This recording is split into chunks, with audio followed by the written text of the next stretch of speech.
விஜய் என்ன பேசினார்? நீங்கள் பேசின ஆன்டி டிஎம்கேவை பேசினார். விஜயோட நீங்கள் வலுவாக பேசுகிறதா அந்த ஓட்டு உங்களுக்கு வந்திருக்கும்ல. ஏன்னா இவ்வளவு பெரிய ஒரு அலை அப்படிங்கிறது ஏற்கனவே அவங்க அதில் கரை கண்டவர்களாக அரசியல்வாதிகள் பட்டவங்கள்லாம் அந்த காற்றுல அடிச்சுட்டு போகும்போது, ஆடி காற்றுல அம்மியே பறக்கும்போது, அந்த சூழலையும் அவர் 4% ரீட்டைன் பண்ணியிருக்காருன்னா அது தான் ப்ராபப்ளி அவர் பேசக்கூடிய அந்த ஐடியாலஜியை நம்பி சீமான் என்கிற ஒரு மனிதர் அவருடைய உழைப்பு, அவருடைய ஆளுமை இதில் ஈர்க்கப்பட்டு வந்த வாக்குகளாக அவருடைய கோர் ஓட் பேங்க் மட்டும்தான் அவர்கிட்ட மிச்சம் இருக்குது. அண்ணாமலையை ஓரங்கட்டியதும் கூட இளைஞர்கள் இல்லைன்னா அந்த வாக்குகள் ஒரு சங்க் அவர் இருந்திருந்தால் எடுத்திருப்பாரோன்னு ஒரு பார்வை இருக்குது. இளைஞர்களை, அடுத்த தலைமுறையை உங்கள் கட்சியிலும் புதுரத்தம் பாய்ச்சுவது குறித்து அத்தனை கட்சிகளும், இன்னைக்கு கட்சியாக இருக்கக்கூடிய அத்தனை பேரும் யோசிக்க வேண்டிய ஒரு நேரத்தை, தேவையை காலம் விஜயனுடைய இந்த வெற்றியின் மூலமாக கொண்டு வந்து சேர்த்திருக்கிறது.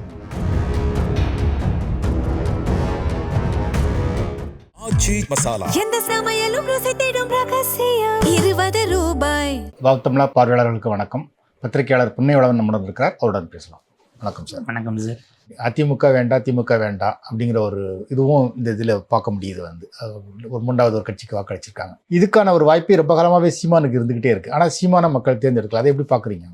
சீமான் அவர்களுக்கு ஏறத்தாழ 50% வாக்குகள் ஈரோடாயிருக்கு. 4% வாக்குகள் தான் அவர் வாங்கியிருக்கிறார் பதிவானதில். உள்ளபடியே ஒரு வருத்தமான ஒரு விஷயம் தானே. அவர் அபரிமிதமான உழைப்பை கொடுத்தார். அதை தாண்டியும் எந்த இடத்துல அவர் மிஸ் பண்ணார் அப்படிங்கிற ஒரு கேள்வி இருக்குது.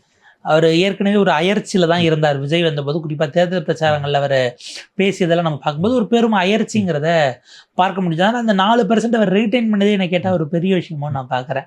ஏன்னா இவ்வளவு பெரிய ஒரு அலை அப்படிங்கிறது ஏற்கனவே அவங்க அதில் கரை கண்டவர்களாக அரசியல்வாதிகள் பட்டவங்கள்லாம் அந்த காற்றுல அடிச்சுட்டு போகும்போது, ஆடி காற்றுல அம்மியே பறக்கும்போது, அந்த சூழலையும் அவர் 4% ரீட்டைன் பண்ணியிருக்காருன்னா அது தான் ப்ராபப்ளி அவர் பேசக்கூடிய அந்த ஐடியாலஜியை நம்பி சீமான் என்கிற ஒரு மனிதர் அவருடைய உழைப்பு, அவருடைய ஆளுமை இதில் ஈர்க்கப்பட்டு வந்த வாக்குகளாக அவருடைய கோர் ஓட் பேங்க் மட்டும்தான் அவர்கிட்ட மிச்சம் இருக்குது. வெறும் திமுக அதிமுக எதிர்ப்பு என்பதற்காக இவர் ரொம்ப கடுமையாக திட்டார்பான்னு வந்தவங்கள்லாம் 2 முறை அவருக்கு வாக்களித்தவர்கள் அந்த மதில் மேல் புனையாக இருந்தவங்க அந்த பக்கம் போயிட்டாங்கன்னு நம்ம பார்க்க வேண்டியிருக்கு. மேபி இதிலிருந்தும் அவர் எழுந்து வருவாரா, இல்லை அடுத்து என்ன முடிவுகள் எடுக்க போகிறாருங்கிற ஒரு கேள்வி இருக்குது. இன்றைக்கு அவருடைய வாக்கு வங்கியை நிரூபித்து 3வது பெரிய சக்தியாக இருந்தவர் 4வது கட்சியாக போயிருக்கிறார் அப்படிங்கிறது ஒன்று. 2வது, அண்ணாமலையை ஓரங்கட்டியதும் கூட இளைஞர்கள் இல்லைன்னா அந்த வாக்குகள் ஒரு சங்க் அவர் இருந்திருந்தால் எடுத்திருப்பாரோன்னு ஒரு பார்வை இருக்குது. 2024 18% வாக்கு வாங்கிய போது ஆர்எஸ்எஸ்னாலே என்னன்னு தெரியாது, ஹிந்துத்வானாலும் என்னன்னு தெரியாது. ஆனாலும் ஒரு சங்க் அண்ணாமலையை நம்பி பாஜகவில் சேர்ந்தார்கள். தத்துவார்த்த ரீதியிலாக அந்த பின்புலம் எல்லாம் இல்லை.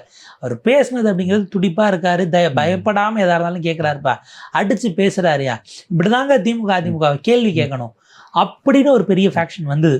அண்ணாமலையை சைட்லைன் பண்ணதன் மூலமாக தங்களை நோக்கி வந்தவர்களை அப்படியே திரும்ப வந்த வழியே போக வச்சுட்டாங்களோங்கிறது ஸ்ட்ராட்டஜிக்கல் மிஸ்டேக்காகவும் நம்ம பார்க்க வேண்டியிருக்கு. விஜய் அவர்களுக்கு வாழ்த்து சொல்லி அண்ணாமலையும் கூட பதிவு போட்டிருந்தார். அதே போல் ஸ்டாலின் அவர்களுக்கும் இபிஎஸ் அவர்களுக்கும் இதிலிருந்து அடுத்த கட்டத்துக்கு நம்ம நகருவோம் அப்படிங்கிற மாதிரியான பதிவையும் நம்மளால் பார்க்க முடிந்தது. அண்ணாமலை சைடில் ஏன்னா இளைஞர்கள் வாக்கு நீங்கள் வேறு எந்த இடத்துலையும் ஒரு அப்பீலிங்கான லீடர்ஸ் இல்லாததன் காரணமாக சீமான் ஒரு எல்லை வரைக்கும் இருந்தார். பட் தொடர்ந்து அவர் ஆதரித்தவர்கள் ஏதோ ஒரு வகையில் அவங்க சோர்வாயிட்டாங்க அப்படிங்கிற பார்வையினால் அவங்களும் எரோட் ஆகும்போது வேறு ஆல்டர்னேட்டிவ் இல்லைன்னு எல்லாரும் போய் நம்புகிற இடமாக விஜய் மட்டுமே அங்கே ஒரு நம்ம இது சொல்லுவோம்ல, மோனோபொலியும் பண்ணல, ஒரு தொழில் அவங்க மட்டும்தான், அந்த கம்பெனி மட்டும்தான் பண்ணுன்ற மாதிரி ஒட்டுமொத்தமாக அதை ஒன்று சேர்த்து அந்த திரட்சி எடுக்கிற இடத்துக்கு விஜய் போயிட்டார். மேபி அடுத்தடுத்து இளம் தலைமுறையினர் வராங்க அப்படின்னா அவங்க இயங்குவதற்கான ஸ்பேஸை மூத்த தலைமுறையாக இருக்கக்கூடியவர்கள் கட்சி அமைப்புக்குள்ளேயே சின்ன பசங்க தானே, உனக்கு என்ன இப்போவே வா அப்படின்னு கேட்காம அதற்கான வாய்ப்புகளை ஏற்படுத்தி கொடுப்பது சரியானதாக இருக்கும்.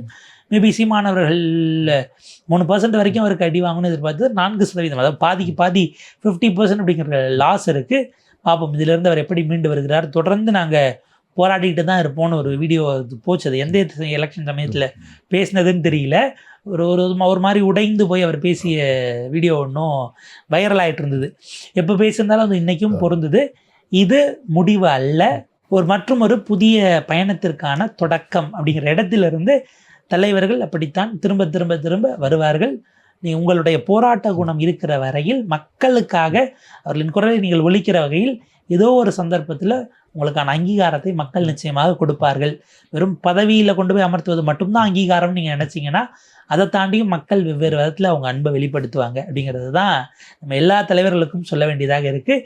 இளைஞர்களை, அடுத்த தலைமுறையை உங்கள் கட்சியிலும் புதுரத்தம் பாய்ச்சுவது குறித்து அத்தனை கட்சிகளும், இன்னைக்கு கட்சியாக இருக்கக்கூடிய அத்தனை பேரும் யோசிக்க வேண்டிய ஒரு நேரத்தை, தேவையை காலம் விஜயனுடைய இந்த வெற்றியின் மூலமாக கொண்டு வந்து சேர்த்திருக்கிறது.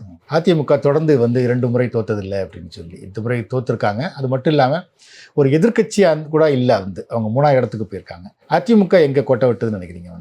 இல்லை, இந்த இடம் அதிமுக நம்ம தொடரோம் அப்படின்னா, அதிமுக ஆஃப்கோர்ஸ் இந்த நம்பர் வந்தது எனக்கு பெருசுங்கிற விஜயனுடைய இந்த ஓட்டத்தில்.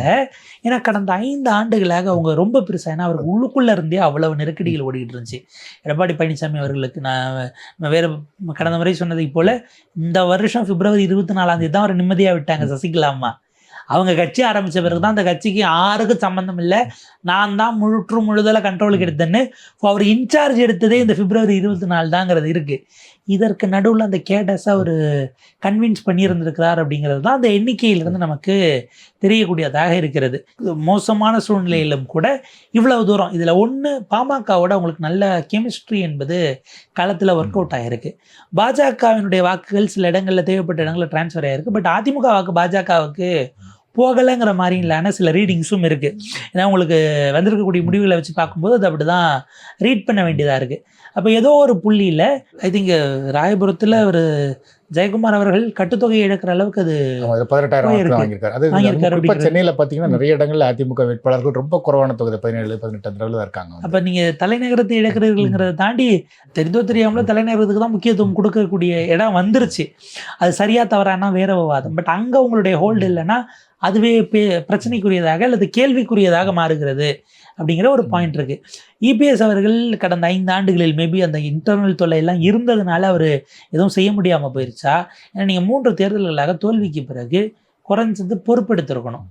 பொறுப்பு எடுத்துட்டு யார், இப்போ உதாரணத்துக்கு 2014 எலெக்ஷனில் எல்லா இடங்களிலும் ஜெயித்த ஜெயலலிதா அவர்கள் கன்னியாகுமரியிலையும் தருமபுரியிலையும் தோக்குறாங்க அப்படின்னா கன்னியாகுமரியை அவங்களால புரிஞ்சுக்க முடியுது. அங்கே ஈக்குவேஷன் வேறு, கன்னியாகுமரியினுடைய அரசியல் வேறு. நம்ம ரெட்டையில நின்னோம், அங்கே தோத்தா புரிஞ்சுக்க முடியுது.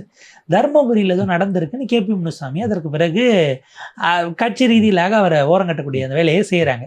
அப்போ நீங்கள் அங்கே அன்புமணி ஜெயிக்கிறதுக்கு நீங்கள் துணை நின்றுட்டீங்களான்னு அதுக்காக எடுக்கப்பட்டதாங்கிறது அது ஊரறிஞ்ச ரகசியம்னு வச்சுக்கோங்களேன். அதற்கு பிறகு அவரை சைட்லைன் பண்ணாங்கங்கிறது.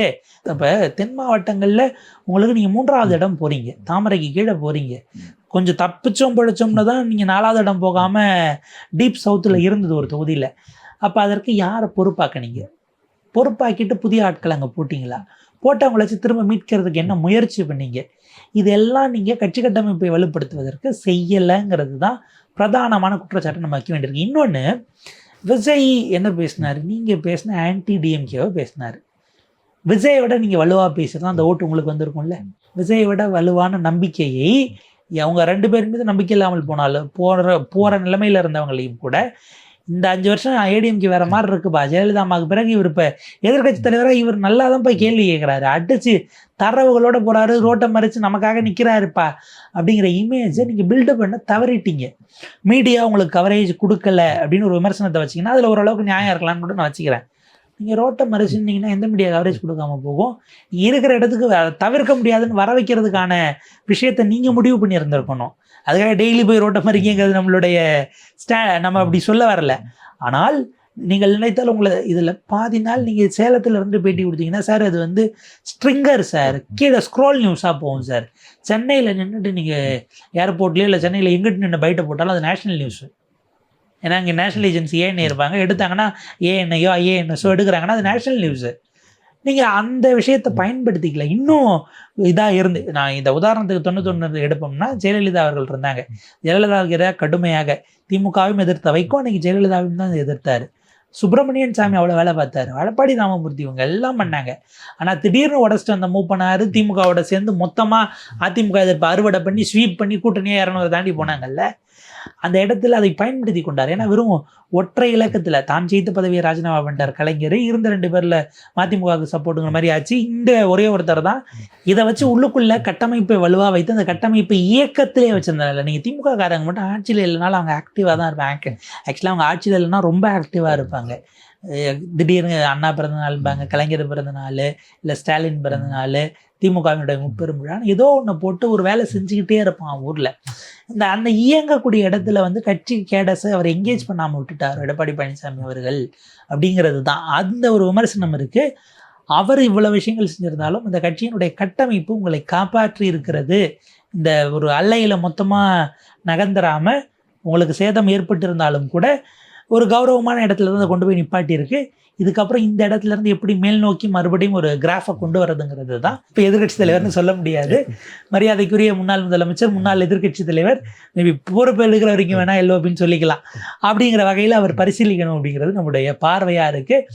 ஏன்னா எந்த ஒரு அமைப்புமே கட்டுறது அவ்வளோ எளிமையானது கிடையாது. போகிற போக்கில் அவங்க அழிஞ்சிருவாங்க, ஒன்றும் இல்லாமல் போயிடுவாங்கன்னு நம்ம அந்த விஷயங்களை அப்படிலாம் உள்நோக்கத்தோட இல்லை இல்லாமலோ இது பண்ண வேண்டாம். என்னென்ன தவறுகள் அப்படிங்கிறத பார்த்துட்டு தனி மனிதர்களோ தத்துவங்களை எடுத்து செல்கிற அமைப்புகளோ மீண்டு எழுந்து வாருங்கள். நீங்கள் எல்லாம் ஏதோ ஒரு வகையில் மக்களுக்குன்னு நிற்கிறீங்க அப்படின்னும் போது அந்த மக்களிடமே. ஆனால் எனக்கு என்னென்னா, திரும்ப மக்கள்கிட்ட போங்கன்னு திமுக அதிமுக சொன்னால் அவங்க கேட்பாங்க, விஜய் போயாப்பா ஜெயிச்சாருன்னு. அந்த இடம் மட்டும்தான் நமக்கு நெருடலான ஒரு இடமா இருக்குது.